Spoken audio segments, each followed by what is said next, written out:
மூணு கதவுல எந்த கதவை ஓபன் பண்ணுவீங்க? அந்த ஷாக் அடிக்கிற கதவு. ஷாக் அடிக்கிற கதவையா? ஏன்னா அதை மெயின் ஆஃப் பண்ணி வச்சிருவாங்க. மெயின் ஆஃப் பண்ணி வச்சு அந்த கதவை திறந்து பேர் வந்துட்டீங்களா? ஆனா தப்பாச்சா? அப்போ என்னதான் ஆன்சர்? என்னதான் சார்? நான் மறுபடியும் கொஸ்டினை கரெக்டா சொல்றேன் கேளுங்க. ஒரு 15 பில்டிங்ல மாட்டிருக்கீங்க. அது மிகப்பெரிய அரண்மனை. அந்த அரண்மனை வந்து வெளியே வரலாம்னா 3 கதவு இருக்கு. ஒரு கதவுல ரொம்ப ஆக்ரோஷமா கத்திட்டு கூடிய சிங்கம், இன்னொரு கதவுல 5 வருஷம் பசியோட இருக்கக்கூடிய குரங்கு, இன்னொரு கதவை தொட்டாலே ஷாக் அடிக்குது, வெளியே வர முடியும், தொடவே முடியல. சோ எந்த கதவை ஓபன் பண்ணி வெளியே வருவீங்க?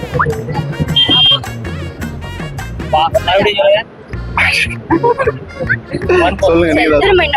இவன் தொல்லை தாங்க முடியல, ஒழிச்சு கட்டலான்னு பார்த்தா சொல்லுமா? ரொம்ப பாழடைஞ்ச பில்டிங், ஒரு அரண்மனை. அந்த அரண்மனைக்குள்ள நீங்க மாட்டிக்கிறீங்க. மொத்தம் வெளியே வர்றாங்கன்னா 3 கதவு இருக்கு. ஒரு கதவுல ஆக்ரோஷமா கத்திட்டு சிங்கம், இன்னொரு கதவுல 5 வருஷம் பசியோடு இருக்கக்கூடிய குரங்கு, இன்னொரு கதவை தொட்டாலே ஷாக் அடிக்குது. சொல்லுங்க, நீங்க தான் சொல்லணும். சிங்கம் கரை இது குரங்கு மட்டும் எப்படி உள்ள இருக்கும்? சரி, பாலடைஞ்ச பிள்ளைங்களா கரண்ட் இருக்காது. இருக்குன்னு வச்சுங்களா? அது பவர் கட் ஆகலாம் வச்சுங்க.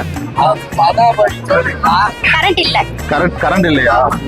கரண்ட் இல்லையா? கரண்ட் இருக்கு. அங்க பாலடைஞ்ச பில்டிங்ல கரண்ட் சர்க்குலேஷன். சரி, ஓகே. புது பில்டிங் வைக்கலாம். இப்போ என்ன செய்வீங்க? புது பில்டிங்கா?